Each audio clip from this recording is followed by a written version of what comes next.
Você já ouviu falar da doença de Wilson?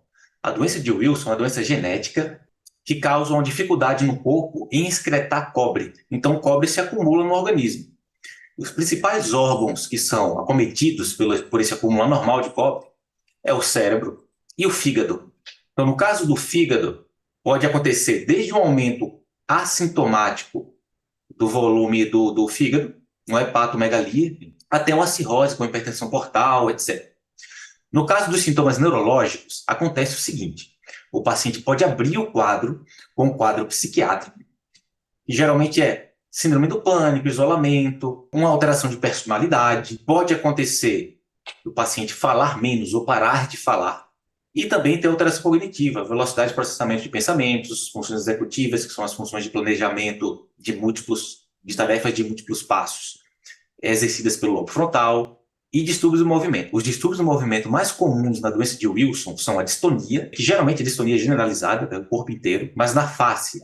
A gente vê muito na musculatura perioral, com riso sardônico, pode ter também pescoço e membros. Além disso, o tremor, e tem um tremor bem característico da doença de Wilson, que é o tremor em ruflar de tambor, bater de asas também, mas a gente não pode ficar esperando esse tremor característico para pensar na doença.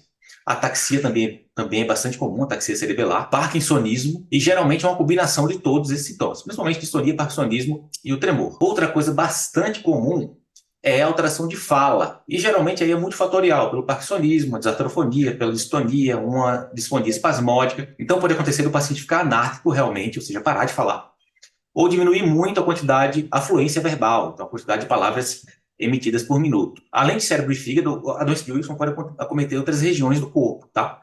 Então, o rim, então, dá alteração de insuficiência renal, pode acometer a medula óssea e gerar uma anemia que chama anemia hemolítica, com bis negativo. Os olhos geralmente a gente vê, não tem uma repercussão clínica mesmo, uma repercussão de sintoma, é mais um sinal. A gente olha lá uma região que chama membrana de Descemet, entre a córnea e a esclera, e nessa região a gente vai encontrar o anel de Kaiser-Fleischer. Algo que pode gerar sintomas visuais é a catarata em girassol, né, que pode aparecer também. Mas essa é mais rara que o anel de Kaiser-Fleischer. Nessa doença, quando a gente olha a ressonância, o clássico é encontrar alteração de sinal em algumas sequências da ressonância. Sequências T2 e FLAIR, com hipersinal em tálamo estriado, ponte, mesencéfalo. Isso é o mais comum, mas existem os sinais clássicos, o sinal do panda gigante, do panda de miniatura. E essa é uma doença que o diagnóstico não pode passar, porque é uma doença tratável, é uma doença que tem uma medicação modificadora de doença, que são os quelantes de cobre. Então, eu tiro o cobre do corpo do paciente e eu consigo impedir que a doença progrida. E isso pode ser tempo dependente.